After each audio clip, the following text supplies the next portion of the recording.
इस चैनल पे हमने औरतों में होने वाली तकलीफों के बारे में बहुत वीडियो बनाए हैं। जैसे कि हमने सर्वाइकल कैंसर के ऊपर वीडियो बनाया है, क्योंकि इंडिया में साल में सर्वाइकल कैंसर के जितने केस होते हैं और जितनी औरतें मरती हैं, उतनी तो बाकी पूरी दुनिया के मिला के भी नहीं होते हैं। दूसरा, हमने एंडोमेट्रियोसिस के ऊपर वीडियो बनाया है, क्योंकि वो दुनिया की 10% औरतों को इन्वॉल्व करता है। तो आज हम औरतों की उस तकलीफ के बारे में बात करना चाहते हैं जो सारी ही औरतों को होगी। बड़ी उम्र की सारी ही औरतों को वो तकलीफ होगी। तो आज हम मेनोपॉज के बारे में बात करेंगे। मैं हूं आपका डॉक्टर फ्रेंड डॉक्टर निमेश, और आज हम मेनोपॉज के बारे में जानेंगे। सबसे पहले तो ये जानते हैं कि मेनोपॉज होता क्या है। मेनोपॉज वो सिचुएशन होती है जिसमें औरतों को कम से कम 12 महीने से मासिक ना आया हो। 12 महीने से मासिक नहीं आने की वजह से प्रॉब्लम यह होती है कि औरतों का जो प्रजनन अंग होता है, ओवरी, उसमें रिप्रोडक्टिव हार्मोन बनने बंद हो जाते हैं, जैसे कि एस्ट्रोजन और प्रोजेस्टेरोन। तो एस्ट्रोजन की कमी की वजह से औरतों में जो तकलीफ होती है, हार्मोन की कमी की वजह से जो तकलीफ होती है, उसी को हम मेनोपॉज कहते हैं। मेनोपॉज नॉर्मली 52वें साल में आता है, लेकिन 44 से लेके 54 साल के बीच में कभी भी आ सकता है। 40 साल से कम उम्र की औरतों में अगर मेनोपॉज आता है तो वो नॉर्मल नहीं है, जिसे अर्ली मेनोपॉज बोलते हैं। उसकी ट्रीटमेंट करनी जरूरी होती है। व्हाइट औरतों में मेनोपॉज लेट आता है। ब्लैक, एशियन और लैटिन औरतों में मेनोपॉज थोड़ा जल्दी आता है। मेनोपॉज को मोटे तौर पे 3 स्टेज में डिवाइड किया जाता है। एक होता है पेरीमेनोपॉजल स्टेज। ये मेनोपॉज चालू होने के 8-10 साल पहले ही चालू हो जाता है। एक तो होता है मेनोपॉज, और तीसरा होता है post menopausal. Post menopausal stage वो होता है कि मेनोपॉज के बाद से लेके औरत की पूरी जिंदगी तक चालू रहता है। तो औरतों में ये मेनोपॉज होता ही क्यों है, मर्दों में तो नहीं होता।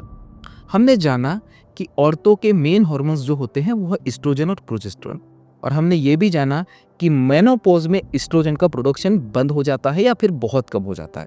तो ऐसा क्यों होता है, व्हाई? तो जानते हैं व्हाई। इसका कारण ये होता है कि एस्ट्रोजन का प्रोडक्शन फीमेल का जो प्रजनन अंग है, ओवरी, उसमें रहे ओसाइट्स करते हैं। उसको फीमेल बीज, मतलब औरत का बीज भी बोलते हैं, जिसकी वजह से वो बच्चा पैदा कर सकती है। तो औरत जब पैदा होती है, कोई भी फीमेल पैदा होती है, तो ओसाइट की संख्या 10 से 20 लाख होती है। जब औरत प्यूबर्टी के स्टेज पे पहुंचती है तो वही संख्या अराउंड 4 लाख हो जाती है। 30 से 35 साल के बीच में वो 1 लाख तक आ जाते हैं, और मेनोपॉज के टाइम तो oocyte की संख्या 1000 से भी कम हो जाती है, और उसमें भी हेल्थी oocytes बहुत ही कम होते हैं।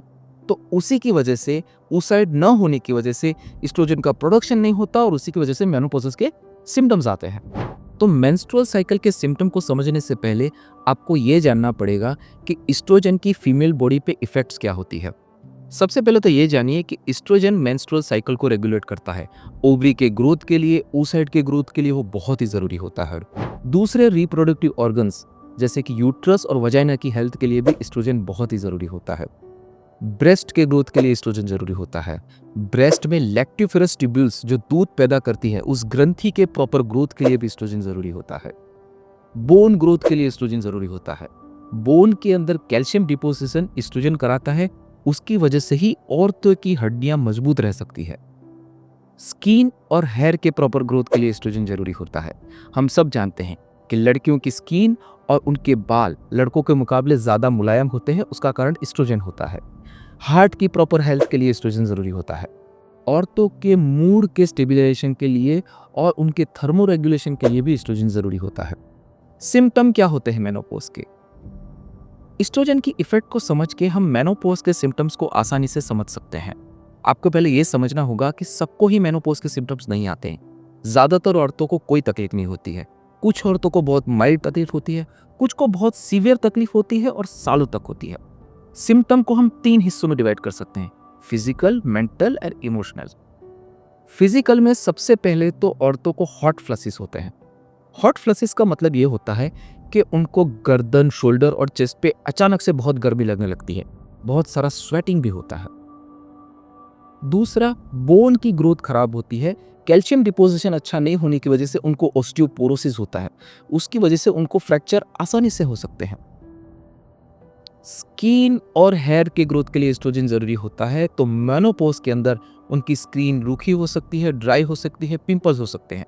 बाल कम हो सकते हैं, बाल झड़ सकते हैं, वेट गेन हो सकता है उनको, वजाइना की हेल्थ खराब होती है, वजाइना में ड्राइनेस हो सकती है, वजाइना में ईचिंग हो सकती है, वजाइना में डिस्चार्ज हो सकता है, वजाइना में रेडनेस हो सकती है, वजाइना थिन हो सकती है, सेक्स के दौरान पेन हो सकता है, जॉइंट और मसल में पेन हो सकता है, हार्ट की कंप्लेन हो सकती है, स्ट्रोक और हार्ट अटैक आने के चांसेस बढ़ जाते हैं। इमोशनल सिम्टम्स में अगर देखें तो उनका मूड बार बार बदलता रहता है, इरिटेबल रहती हैं वो, एंग्जाइटी हो सकता है, डिप्रेशन हो सकता है। मेंटल सिम्टम्स में देखें तो उनको नींद में डिस्टर्बेंस हो सकता है, नींद ना आने की बीमारी हो सकती है, फोकस कम हो जाता है, कंसंट्रेशन कम हो जाता है, ध्यान नहीं रहता चीज़ों पे, बार बार चीज़ें भूल जाती हैं। कारण क्या होते हैं मेनोपॉज के? पहला कारण तो होता है उम्र। हमने पहले भी देखा कि मेनोपॉज कोई बीमारी नहीं है, एक नेचुरल प्रोसेस है, सारी औरतों को होने वाली है। दूसरे कारण थोड़े अलग हैं, मेडिकल कारण है, सर्जिकल कारण है। जैसे कि कैंसर के लिए किसी फीमेल को रेडिएशन थेरेपी दे गई है पेल्विक एरिया में, तो उसकी वजह से उसकी ओवरी डैमेज हो सकती है। सर्जरी करते वक्त ओवरी डैमेज हो सकती है, या किसी कारण से दोनों ओवरीज को हमने निकाल दिया है तो भी मेनोपॉज हो सकता है। ये सर्जिकल और मेडिकल रीजंस है मेनोपॉज होने के।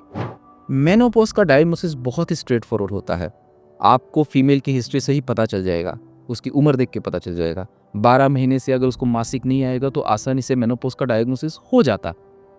नॉर्मली हार्मोन लेवल्स करने की ज़रूरत नहीं पड़ती है, लेकिन डाउट हो तो आप एस्ट्रोजन, प्रोजेस्टेरोन, एफएसएच, एलएच इन हार्मोन्स के लेवल कर सकते हो। ट्रीटमेंट क्या होती है मेनोपॉज की? हमने पहले ही जाना कि ज़्यादातर औरतों को मेनोपॉज में कोई तकलीफ होती ही नहीं है, तो उनको ट्रीटमेंट की ज़रूरत ही नहीं है। दूसरा, हमने ये भी जाना है कि एक नेचुरल प्रोसेस है, हर बार ट्रीटमेंट की ज़रूरत नहीं होती है। तीसरा ये होता है कि हर औरत की कंप्लेन अलग होती है। हो सकता है किसी औरत को कुछ तकलीफ हो तो दूसरी औरत को कुछ, तो ट्रीटमेंट थोड़ी पर्सनलाइज होती है। अगर औरत की उम्र 45 साल से ज़्यादा है और मेनोपॉज की वजह से कंप्लेंट्स हो रही हैं, तो उसको हार्मोन थेरेपी दे सकते हैं। हार्मोन के अंदर एस्ट्रोजन भी दे सकते हैं, या फिर एस्ट्रोजन और प्रोजेस्टेरोन का कॉम्बिनेशन भी दे सकते हैं। हार्मोन थेरेपी की साइड इफेक्ट ये होती है कि उससे कैंसर होने के चांसेस बढ़ जाते हैं। तो हार्मोन थेरेपी में हम करते क्या है कि मिनिमम डोज हार्मोन का देते हैं, और हार्मोन थेरेपी 1 से 2 साल तक ही देते हैं। अगर औरत की उम्र 40 साल से कम है तो उसको हम हार्मोन रिप्लेसमेंट थेरेपी देते हैं। ये दोनों ही थेरेपी बहुत ही कंट्रोल थेरेपी होती है, और आपको खुद ट्रीटमेंट कभी नहीं चालू करनी चाहिए, स्पेशलिस्ट के पास ही जाना चाहिए। एक होता है नॉन हार्मोनल थेरेपी। उसमें हम क्या कर सकते हैं? बहुत आसान है। आप अच्छी डाइट ले सकते हैं, एक्सरसाइज कर सकते हैं। एक्सरसाइज करने की वजह से आपकी कार्डियक मतलब हार्ट की हेल्थ अच्छी रहेगी, मसल और बोन स्ट्रोंग रहेंगे, आपका मेंटल स्ट्रेस भी कम रहेगा। हॉट फ्लैशेस के लिए ढीले कपड़े पहन सकते हैं, किसी दोस्तों के साथ जा सकते हैं, किसी सपोर्ट ग्रुप में जा सकते हैं। फैमिली और दोस्तों के साथ कांटेक्ट बनाए रखना बहुत ही ज़रूरी होता है। इसी के साथ वीडियो खत्म होता है। मैं हूं आपका डॉक्टर फ्रेंड डॉक्टर निमेश। अगर वीडियो आपको अच्छा लगा है तो लाइक कीजिए, शेयर कीजिए, सब्सक्राइब कीजिए। कुछ पूछना चाहते हैं तो यहीं कमेंट करें। अगर आप ये जानना चाहते हैं कि कैंसर क्यों होता है, कैसे होता है, और कैसी हेल्दी हैबिट्स करके आप कैंसर से बच सकते हो, तो इस वीडियो को देखने के बाद ये वीडियो ज़रूर देखें।